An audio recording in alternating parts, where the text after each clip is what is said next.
વડોદરા શહેરમાં જીવલેણ અકસ્માતો રોજબરોજ થતા જાય છે અને નિર્દોષ લોકો જીવ ગુમાવે છે। ત્યારે વડોદરામાં ટ્રાફિક પોલીસ દ્વારા દરેક 4 રસ્તાના જંકશન પર ડિલિનેટર લગાવવામાં આવ્યા છે, પણ ડિલિનેટર લગાયા છે તો ડિલિનેટરમાં માર્ગ દેખાડ્યો હોય તો એ માર્ગમાં ક્યાં રસ્તે ક્યાં જવું હોય તો કઈ વળવું એના કોઈ સાઇનબોર્ડ નથી। આ સાઇનબોર્ડ તો નથી, ઉપરાંત ત્યાં કોઈ ટ્રાફિક પોલીસ પણ નથી અને ડિલિનેટરમાં ઘૂસ્યા પછી ખોટી જગ્યાએ આવી જતા પાછા ઊંધા વળે છે અને ટ્રાફિક જામ કરે છે। આવા દ્રશ્યો અનેક સર્જાયા છે।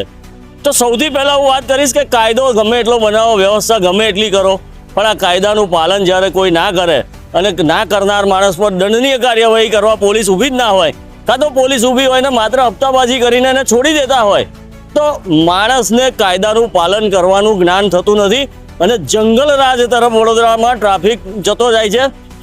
જો પોલીસ કે જો એરપોર્ટ ઓથોરિટી રોકે નહીં તો કદાચ આ રિક્ષા, છગડા, ટેમ્પા કે શેરડીના ગોલા એરપોર્ટની અંદર પણ ફરતા થઈ જાય, કેમ કે એમને જંગલ રાજ જ દેખાઈ ગયું છે અને પોલીસે હપ્તા ખાઈ ખાઈને વડોદરામાં ટ્રાફિકમાં જંગલ રાજ ઊભું કર્યું છે।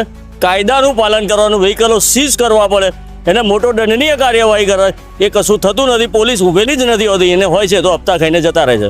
પણ નાગરિકોએ તોડી નાખ્યા હતા, એના માટે હવે ફરીથી આ જ વસ્તુ નાગરિકો આ ડિલિનેટર તૂટી જાય એવા જ લગાવવામાં આવે છે, કેમ કે વાહનને નુકસાન ના થાય।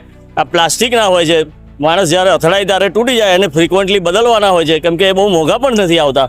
પણ વાહન અથડાય કે સ્કૂટર અથડાય તો સ્કૂટરમાં કોઈ મોત ના થઈ જાય એટલે આને પ્લાસ્ટિકના વળી જાય, સીધા થઈ જાય એવા ડિલિનેટર લગાવવામાં આવે છે।